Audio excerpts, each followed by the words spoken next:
Frère, nous voilà dans le bocal. Nous voilà dans le bocal. Avec ce fond toujours aussi incroyable. Il te plaît? Ah oui. Et le vert, ça m'étonne pas que ça te plaise en plus. Ah mais en fait, cet artiste, il a fait une œuvre qui s'apprête parfaitement à être préservée dans un endroit et qui fait un fond quand même assez incroyable. C'est clair. Lorsqu'on tourne. Le reste du bocal a plein d'éléments intéressants aussi. Et cette pièce est folle. Durant ton séjour, je me suis dit que ça me parlait d'un point de vue personnel et même familial de capturer un moment ensemble, une discussion spontanée, des éléments qui nous viennent. C'est pour ça que nous tournons cette petite vidéo. Ouais, même s'il n'y avait pas la vidéo, on se serait posé là. Ouais, bah ouais, c'est clair. Juste pour discuter, je pense que ça ferait la même chose pour moi. Ouais. Mon cerveau, enfin, je suis pas en train de me dire, ah, il y a une vidéo, faut que tu parles comme ça, faut que tu fasses attention à ce que tu dis, en fait. Le jugement sera ce qu'il sera de ta part et de la part de ceux qui verront, mais rien ne m'empêchera d'être moi-même dans cette discussion. C'est vrai. Ouais, c'est marrant, ce petit coussin que maman t'a offert. C'est de la paille dedans, toi? C'est, je crois, des graines d'orge. Ok. C'est une artisan du coin dans le Tarn qui faisait ça. Je crois qu'elle avait chopé chez Espolitaco. Ah oui. Si c'est ça. Ah ouais, c'est pas La boutique. Ah, elle est sur Tarn, là. Ouais. Boutique. Il me semble, ouais. Comme elle me voit méditer, Ouais. elle s'est dit, je vais lui offrir un petit coussin méditation avec le symbole qui est sous tes fesses, qui symbolise aussi un certain alignement, flux, etc. Géométrique. Cool. Ouais, c'est chouette. Mais il y a plein de petits éléments. Tu parlais du bocal, il y a plein de petits détails, mais il y a pas mal de choses qui sont issues de la famille. Hein. Le meuble de grand-mère. Non? Non, pas celui-là. Ah non, pas celui-là. De grand-mère, j'ai le secrétaire en haut. Il y a le miroir là-bas. Il y a le général Albi. Général Albi. Il y a le tableau ici. Là. Ok. Très joli aussi. Il y a cette caisse entière de vaisselle. Ah oui. Il y a des verres à champagne, des tasses. Et comme tu peux le voir, je n'ai pas encore déballé. Non. Ah ouais. C'est vrai qu'elles sont jolies en plus. Bon, elle a un petit ébréchage celle-là, mais... Ouais, mais qui date pas du transport. Celle-ci, je l'ai transportée en voiture tellement que je voulais pas qu'il y ait de choses qui s'abîment. C'est la même, non ébréchée. C'est sympa, hein. C'est beau, hein. Belle chose. Le tapis était à la grand-mère. Il était où celui-là? À l'étage? Il était... Je me demande si c'est pas celui qui était dans sa chambre à Hurlevent. Ouais. Les livres rouges. De la série que je t'ai amené après. Ça, c'est ce que j'avais gardé. L'encyclopédie. Non, si, c'est un encyclopédie en anglais, tu sais. Enfin bref, il y a plein de choses, quoi. Mais j'aime beaucoup me dire que là, je t'accueille dans mon petit cocon où il y a justement plein d'affaires symboliques et qui sont choisies précisément pour être là parce que j'ai pas un espace illimité. Et qu'un jour, tu m'accueilleras dans ta cabane en bois, en forêt.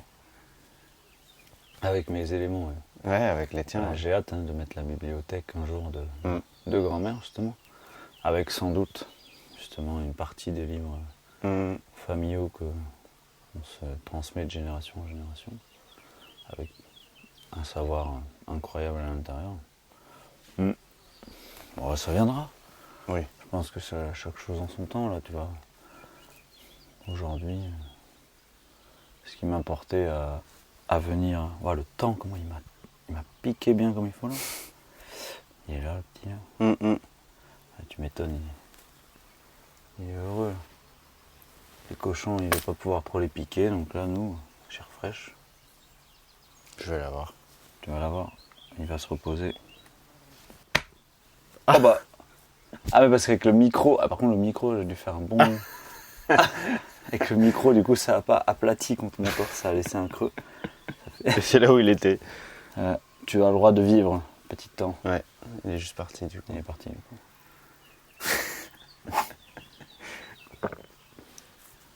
Donc avant que ce petit temps nous T'interrompes. m'interrompe.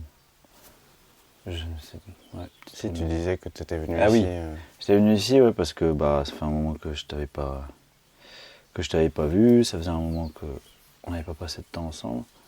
Et surtout t'as déménagé en Normandie. Ouais, c'est pas un coin de France que je connais beaucoup. Et je trouve que les gens sont. En tout cas dans ce patelin, même hier là, on est allé voir le fameux Maxime qui est le beau-fils De Sébastien. de Sébastien, qui est un des. Je sais même pas comment on dit, mais Ouais. alambic. Et non, il lui a donné un nom. Ah oui. Ouais.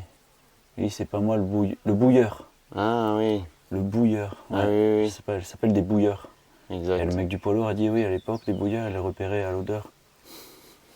Parce qu'il distillait Ouais, en loose day. exact. Et ouais. Ça t'a Donc marqué même hier le aussi même le Maxime, là, 24 ans, à fond dans l'agriculture, bovine, au niveau des vergers, pommiers, ils font du cidre, enfin, très très diversifié. Ah, même lui, c'était cool de voir qu'il avait une ouverture d'esprit à se dire ah ben, je ne comprends pas ce que tu fais, mais je ne suis pas contre et j'ai envie qu'on m'explique. Parce que ce qui se passe dans le projet que vous avez avec Dom et avec Yves et même avec tous ceux qui vous soutiennent dans cette expérience-là, c'est que forcément il faut avoir des gens qui le portent et qui prennent le temps de faire ça. Et il faut aussi des gens pour soutenir financièrement, matériellement parlant, ces personnes-là qui justement vont prendre leur temps de vie au milieu de cette société qui est une société énergivore quand on s'y prend au jeu. Et c'est vrai qu'on voit aujourd'hui qu'il y a un peu de mal à développer les choses quand on n'a pas d'argent, parce que la société et le train de vie qu'il y a ne permet pas forcément d'être libre financièrement et en même temps d'arriver à développer une expérimentation personnelle et professionnelle au milieu du monde déjà actuel, quoi. C'est vrai. Mais la veste grise de Jack Wolfskin, Ouais, ça te dit un truc? je te l'ai filé. Bah oui, mais tu peux la récupérer si tu Non, veux, je mais, la porte oui, pas. mais parce qu'elle était trop grande, c'est ça? Ouais, il me semble. Ah ouais. Je la porte vraiment pas. Ah ouais? Pourquoi? C'est pas mon... Peut-être que même cet hiver, là, tu l'as pas portée? Non. Non, elle est Mais là, ça- elle fait décoration. Ouais. Je crois qu'elle est pas exactement à ma taille et... Un peu petite? Ouais, je me souviens plus. Puis elle est pas trop de mon style. Tu vois, j'ai un style vestimentaire vachement particulier. Le t-shirt, il est claqué, là. Et les pompiers, on en parle d'ailleurs. Je t'ai même pas dit que j'ai eu le rendez-vous avec le centre validé. Ah! Donc maintenant... C'est marrant, mais je voulais en parler, mais je m'étais mis dans la tête que j'en discuterais dans la voiture avec toi tout à l'heure. Mais... Ouais, Et donc les pompiers, ce qui est marrant, c'est que moi c'est quelque chose, personnellement, je me suis dit qu'un jour, si ça me prenait trop d'énergie à exercer mon métier actuel, ça me plairait beaucoup de donner justement mon temps pour aider les personnes. Et donc le métier de pompier me parle énormément, ou sauveteur en mer ou haute montagne en tout cas, pour aider les gens dans la difficulté, dans des fois leur erreur qu'ils ont pu faire et qui les amène à une situation compliquée. Et en fait, quand j'ai croisé ces pompiers à Balma et qu'ils faisaient une collecte pour pouvoir avoir un niveau de vie à la caserne plus élevé et des meilleurs moyens pour une meilleure cohésion aussi matérielle et d'équipe, je me suis dit, je vais prendre un t-shirt pour me faire une marque, mais sans me dire que toi, les pompiers, ça te plaisait ou autre, quoi. Et Et en fait, Et le t-shirt toi aussi. me guide vers le fait de pratiquer cette activité et ce savoir-faire. Mais les pompiers, moi, ça date pas d'hier, hein, parce que c'était quand j'étais adolescent, je sais pas si tu avais réalisé ça, mais j'avais essayé de rejoindre les sapeurs-pompiers volontaires, les jeunes sapeurs-pompiers. J'avais À l'époque où rencontré, tu étais avec Faustine. Ouais, bah oui, Ouais, c'était justement. ça, non? Parce qu'elle, elle était. Bah, son père, en fait, était Ah voilà, pompier. son père était. Ouais. Francis. Ouais, donc du coup, de rencontrer le père. Et Enfin, de c'était- rencontrer un pompier, ça t'avait un peu piqué. Sans doute, ouais. Et Mm. puis, je pense le feu de la grange à la maison. Enfin bref, il y avait plusieurs choses. De la ferme, je veux dire. Mm. Mais j'étais pile au mauvais âge pour rejoindre les jeunes sapeurs-pompiers Ou faire partie des plus ou grands. faire partie. Et du coup, ça s'était pas fait. Et puis, c'est parti un peu aux oubliettes parce que d'autres engagements, le scoutisme, les études, etc. Ouais. Et puis là, c'est apparu comme une évidence depuis qu'on est arrivé à Mortain de se dire, déjà, c'est pertinent à l'échelle du lieu d'avoir quelqu'un qui est formé sur ce genre de réaction de secours en soi. Quand tu es dans un lieu grand comme ça où tu fais des activités Ouais. parfois artisanales, où tu accueilles des gens, c'est quand même rassurant parce que l'hôpital il n'est pas à 2 minutes non plus. Et ouais, Et bien sûr. combiné avec le fait de s'intégrer, de découvrir le territoire encore plus parce que quand tu interviens, tu es amené à aller à des petits patelins et des endroits où tu n'irais pas forcément en fait, ou jamais, Oui. en temps normal. Donc tu rencontres des gens, tu rencontres aussi les pompiers, et il y a vraiment beaucoup d'aspects qui me parlent. Donc le centre a validé que mon contexte de vie est propice à ce que je rejoigne la caserne. Et donc maintenant, il y a tout un tas de tests médicaux à passer et de formation avant que je rejoigne concrètement l'équipe pour intervenir. Mais bref, mais du coup, ça Ok. fait partie des choses Oui. à l'avenir, dans les prochains mois et même dans les prochaines années, parce que c'est un engagement de 5 ans qui me parle beaucoup de vivre ici. Et tu as parlé du fait que papa et maman ont quitté la région parisienne pour aller s'installer dans le sud, à la ferme. Et que moi, là, de par ce que tu as dit, mais l'histoire du projet, je me suis retrouvé à être en Normandie. Et en fait, j'en suis finalement ravi. Je n'avais jamais imaginé arriver ici, Ah, de toute façon, mais je suis très épanoui. qu'importe où tu aurais été, je pense que. Enfin, qu'importe. Ouais, sans doute. Ouais.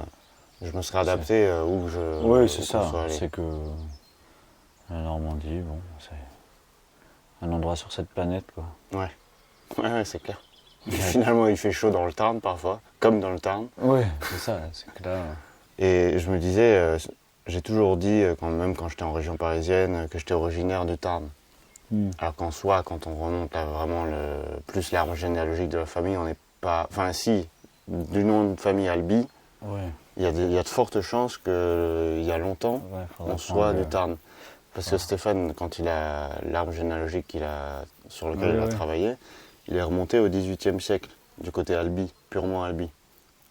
Ouais. Et en fait, avant, Même avant, je crois. il était- 1700, Ouais. dans l'arbre, quand j'ai remonté ce qu'il avait écrit, on est en 1700. Et en fait, avant le général Albi, qui s'appelait Henri, et son frère Amédée, parce qu'en fait, Henri Albi, c'est un oncle pour nous, on n'est pas descendant de lui directement, mais c'est son frère Amédée. Avant Amédée, toutes les générations, en fait, elles étaient dans le Tarn. C'était Castres, c'était Montauban, Ah ouais. c'était... enfin, Montauban, J'ai c'est pas plus pris dans le le temps de Tarn, mais- regarder. Et du coup, il y a de fortes chances que si on creusait vraiment loin et qu'on arrivait à retrouver des actes de naissance et de décès, etc., le nom de famille Albi qu'on porte vient de la ville d'Albi. Ça, il y a de fortes chances.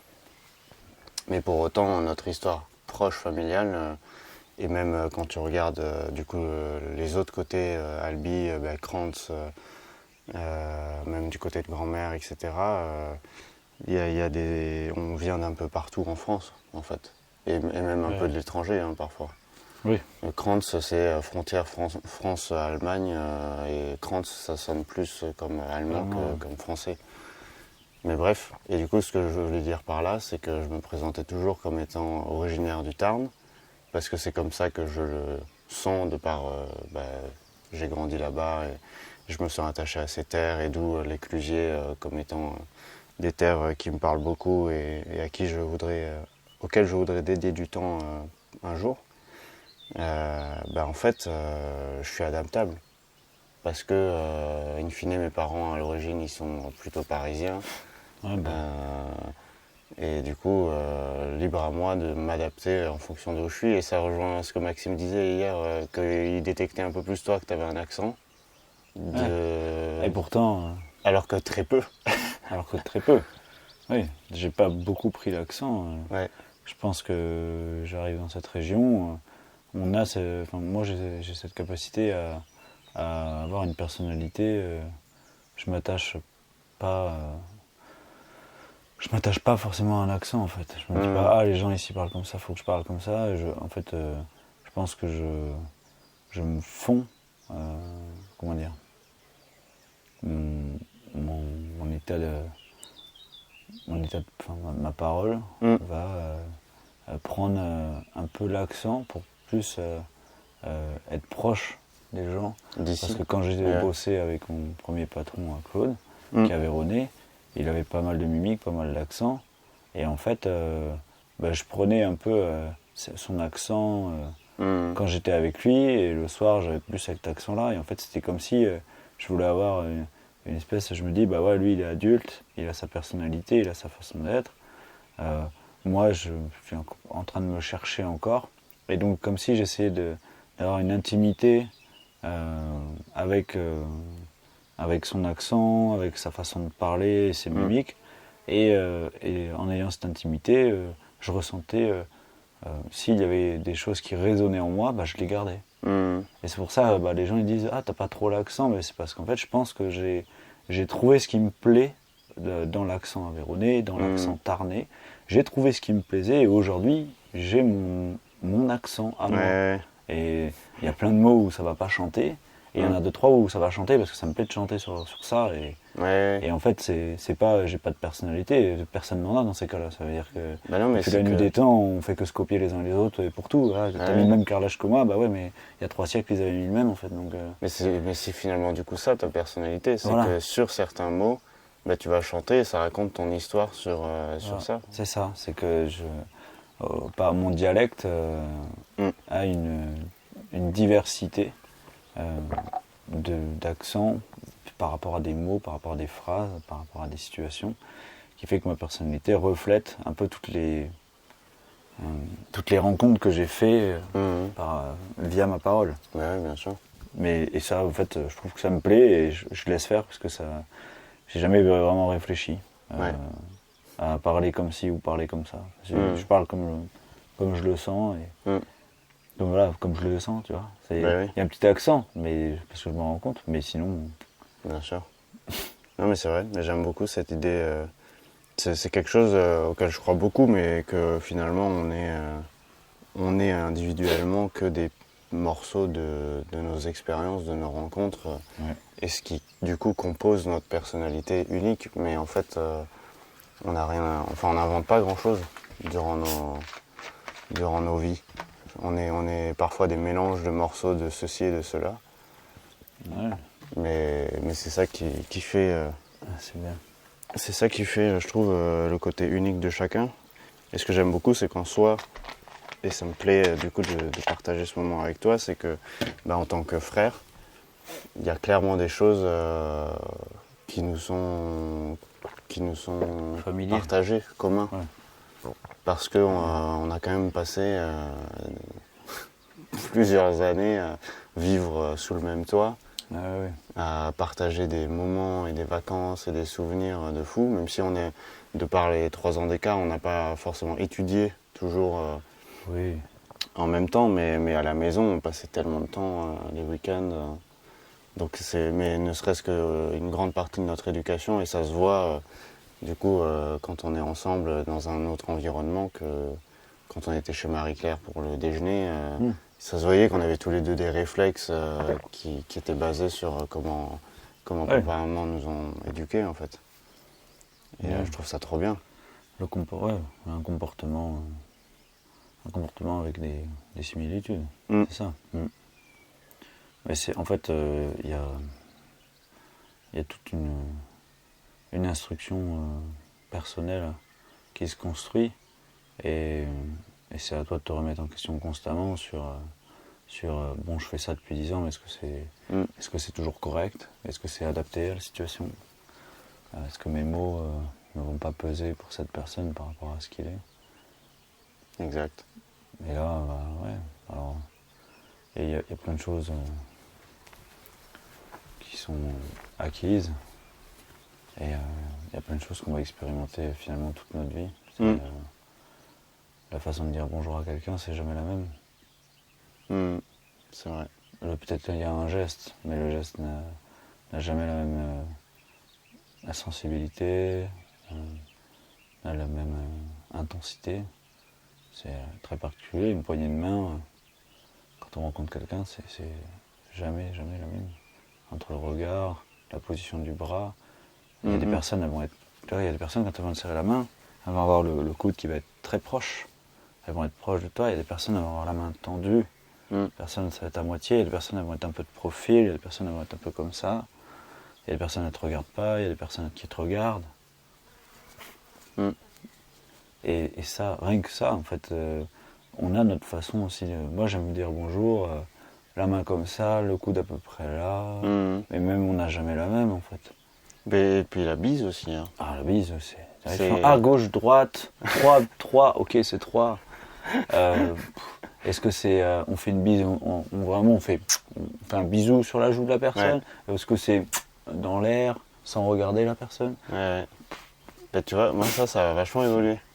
Parce qu'au début, je faisais la bise juste vite fait, quoi. Maintenant, t'embrasses les gens. Mais maintenant, j'embrasse les gens, ouais. Mais tu sais d'où ça me vient? Blandine. Ah ouais, Blandine, c'est vrai. Ouais, mais parce que Blandine, elle fait un putain de bisou. Ouais. Mais c'est génial. Un putain de bisou. Putain de bisou. Et en fait, c'était les fois où, quand j'étais au Bermuda. C'est vrai que Blandine, il fait vraiment... Et oui, mais du coup, fait un bisou. Maintenant qu'elle sait que je le fais aussi, ben elle se laisse aussi embrasser. Tu vois ce que je veux dire? Ah oui. C'est-à-dire qu'en fait, ça dépend. Elle faisait un bisou, elle me faisait un bisou des deux joues parce que moi, je faisais juste dans le vent, quoi. Ouais. Et maintenant que je fais aussi un bisou, ben, c'est partagé. Mais c'est très fort, en fait, j'ai trouvé. Et c'est elle qui m'a vraiment sensibilisé sur ça, sans faire exprès, mais juste parce que c'était sa manière de faire. Et du coup, maintenant, c'est comme ça que je le fais. Ouais, sœur, frère, je te fais la bise, ouais. C'est très rigolo quand même de se dire que je sais pas depuis quand c'est inventé, je connais pas. Mais de se dire, là, pour se dire bonjour, on va se faire un bisou sur chaque joue. Ouais. Pourquoi pas les épaules, tu vois, ou les mains? Non mais je sais pas, pourquoi les mains, cette proximité de la tête, tu vois? Les mains, ça a été le cas plus ou moins à une époque. Oui, bonjour madame, enchanté, tu vois. Même s'il me semble que dans le temps, réellement, quand tu prenais la main d'une demoiselle ou une femme, je sais pas exactement. Les joues, c'est propre. Tu touchais pas avec tes lèvres. Ouais, c'est ça. Et je sais pas d'où ça vient. Mais c'est vrai que nous, il y a aussi ce truc de le matin et le soir, on se fait un bisou pour aller dormir. Ouais. Et pour se dire bonjour. Ouais. Ça vient de papa et maman pour le coup. Ah, papa, je fais un bisou sur la tête. Pour que les cheveux repoussent.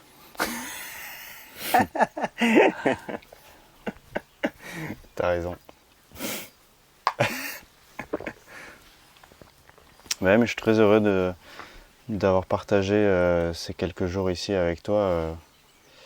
Et ça rejoint ce côté il y a des choses qui se vivent, quoi. Je veux dire, on est liés par le sang, par la famille, et ça, on le choisit pas, entre guillemets, mais par contre, on choisit comment on le vit. Voilà, de le vivre et de l'entretenir. Ouais. De savoir, est-ce que tout ce qu'on a vécu ensemble, déjà, on en a de bons souvenirs? Est-ce qu'on a fait en sorte que ce soit de bons souvenirs? Est-ce qu'on a envie que ça continue? Et ça fait partie des choix qu'on met constamment. Voilà, est-ce que j'ai envie d'aller discuter avec mon frère dans le bocal? Oui, non, non, je préfère faire autre chose. Tu fais autre chose, mais Mhm. Là, c'est un choix de venir discuter et de se dire, je sors de ma zone de confort, je vais discuter avec mon frère, au lieu de rester seul dans mon coin à faire quelque chose qui est pas forcément inconfortable. Ouais. Parce que la discussion a toujours une forme d'inconfort, parce que la discussion est un inconnu. Ouais. Donc, Ouais, tu sais jamais. discuter, c'est être dans l'inconfort, Mm. constamment. Tu vois, la première fois qu'on a discuté tous ensemble, j'ai eu un moment d'inconfort dans la discussion. J'ai ressenti. Et j'ai réussi à me dire, voilà, c'est inconfortable, un peu pour eux, un peu pour toi. Continue de discuter, sors de cet inconfort. Et c'est pas une question de se battre, c'est une question de se dire que on a une capacité de penser en tant qu'humain qui est gigantesque et de s'adapter. Donc C'est vrai. go quoi. Ben, je te rejoins sur le fait qu'il y a des moments où tu peux avoir un ressenti un peu inconfortable. Moi, depuis un moment, je l'ai associé à du silence. Oui. C'est-à-dire que si je sens qu'il y a un petit... Dans une discussion, il y a un petit truc qui n'est pas comme je l'aime ou comme ça me parle, quoi. Ben, en fait, je vais plutôt inviter le silence à venir. Et ça reprendra ou pas la discussion. Et du coup, je suis très confortable avec le silence, pour le coup, ça, il n'y a pas de souci. Ouais, et du coup, là où, par contre, je voulais nuancer ce que tu dis, c'est que toute discussion, je les vois plus comme un voyage. Quand tu engages une discussion, quand tu sais que tu vas parler à quelqu'un, c'est un voyage parce que tu sais pas où ça va, mais c'est pas forcément inconfortable toujours. C'est-à-dire qu'il y a des discussions avec quelqu'un, enfin avec des personnes quand tu les connais pas, hier avec Maxime. Je veux dire, moi je n'ai pas senti d'inconfort. Ah non. Par contre, c'était un voyage parce qu'on savait pas où ça allait aller. Oui. Tu vois ce que je veux dire? En fait, c'est engager la discussion, c'est sortir de ton confort. Et discuter, c'est laisser un voyage vivre, en quelque sorte. Ouais, c'est vrai, oui, à deux cerveaux, on arrive. Oui, en fait, tu sors de ton confort parce que tu te dis, voyager, c'est sortir de ton confort, tout simplement. Ouais. Et donc, c'est ça, en fait, le voyage, c'est aussi discuter. Ouais, exact. Maxime, c'est ça, on a voyagé parce qu'il nous a raconté plein de choses qu'on ne connaissait pas, avec son accent et ses mots, la twin, je sais même plus, la tourbille. Ouais, je sais plus. Maxime, si tu me regardes, écris-nous en commentaire. Écris-nous en commentaire les fameux mots que tu nous as dit. C'était pas le Sioux, un truc comme ça? Oh là là, je sais plus. Ouais, je m'en souviens pas. Ouais. Mais c'était marrant. C'est très sympa d'avoir des mots où on se pose la question, du coup, inconnu. Mais quand je fais un peu rétrospective de ta venue ici, on a vécu des choses qui étaient vachement chouettes. Hein. Ne serait-ce que hier, là, en fait, ça m'a fait penser à quand on descendait le Canson et qu'on est tombé sur Alexandrine, qui était en train de pêcher les écrevisses. Ouais, je vois on descend un ruisseau et puis je vois une barquette avec des surimi dedans et je savais qu'il y avait des gens qui pêchaient un peu les écrevisses et je me dis et je dis à Marc, le pêcheur il a laissé sa barquette avec son surimi, c'est pas cool. Et en fait on fait 5 mètres et derrière des branches elle était là, la personne qui pêchait, donc on l'avait pas laissé. Mais c'était sur le moment, en fait je voyais personne, je voyais cette barquette dans les herbes hautes au bord du ruisseau, je me suis dit c'est quand même dommage de laisser ça là. Je le ramasserai, c'est pas grave, mais j'ai fait un commentaire, un peu hâtif. Et donc, on rencontre Alexandrine qui pêchait. Ouais, et puis une petite discussion, c'était vachement sympa. Je veux dire, c'était improbable comme... Tu vois, déjà on était en train de voyager personnellement. Oui. Et en plus, on arrive, bam. Rencontre, ouais. Revoyage, au milieu du voyage. Non, c'était très chouette. C'était génial. On a passé des très bons moments et en fait, là, je pense qu'on va pas tarder à poursuivre le rangement et le départ. Ouais. Mais en fait, ça donne envie de la suite, quoi. Hâte de la suite. Ouais. De se revoir, que ce soit ici ou même que moi je vienne dans le Tarn aussi. Tu parlais de novembre, organiser... Une venue ici, ouais. Oui, et inversement, tu disais organiser un dîner ou une... Ouais, ouais. une fête de lancement ou de... Ouais, pour fêter un petit peu... pour fêter un peu bon, mon anniversaire en quelque sorte. Et rassembler les personnes avec qui j'aime avoir des voyages, du coup. Et partager des moments de vie à un endroit qui me plaît. Ben, j'ai hâte. Ouais, pour réussir à organiser et prévoir tout ça. Ouais, ça viendra. Ça viendra. Bon, en tout cas, malgré cet épisode caniculaire, ici en Normandie, du coup, dans un conteneur aménagé, isolé avec un peu de laine de mouton, il fait pas si chaud là. Hein. Non, moi je trouve qu'on est bien. Ouais. Aussi parce que c'est bien ouvert et je pense dans l'après-midi ce serait différent, mais là à cette heure-là, il est bientôt 11h. En tout cas, j'ai quand même envie de montrer quelque chose. Parce que c'est quand même impressionnant. C'est assez drôle en fait. C'est assez drôle, c'est assez cocasse. Derrière la porte du conteneur qui est isolée, il y a des cierges sur un secrétaire en bois. Voilà. Et hier, je suis revenu, bah, ils étaient pliés. Ouais, pliés. En fait, la veille, j'avais vu qu'ils avaient légèrement... ils étaient légèrement penchés. Et j'étais là, ouais, bah, clairement, ça a cogné. Hein. Et là, hier soir, je suis revenu, mais c'était cool. Tu peux même pas l'enlever. Hein. C'est très drôle. Non, mais je vais devoir le casser. Moulé, Tu veux le casser? Tu veux pas les garder comme ça? Ben, je vois vraiment pas l'intérêt.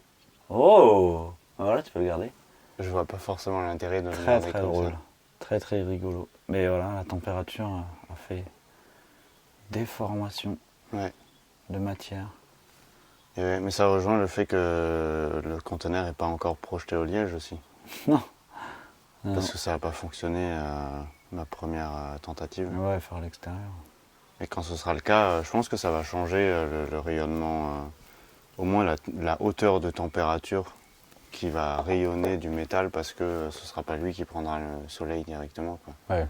Il fera quand même chaud dans le conteneur, mais peut-être derrière le métal, il ne fera pas aussi moins chaud. de conduction métallique directe. C'est ça. Eh bien Christophe. Marc. Merci pour ce moment. On y go? Ouais, on y go. On y go d'agneau. 13 heures de voyage m'attendent pour rentrer entre train et Blablacar. C'est de nouveau un voyage. C'est ça. M'attend. Allez mon frère, je t'aime fort. Moi aussi je t'aime. Comme papa, faut que ça repousse. Ça n'a pas tant dépoussé, hein. Même si Aiden il a dit oh t'as une calvitie toi. Ouais. Je fais. Et si c'est le cas. Si c'est le cas. C'est la life.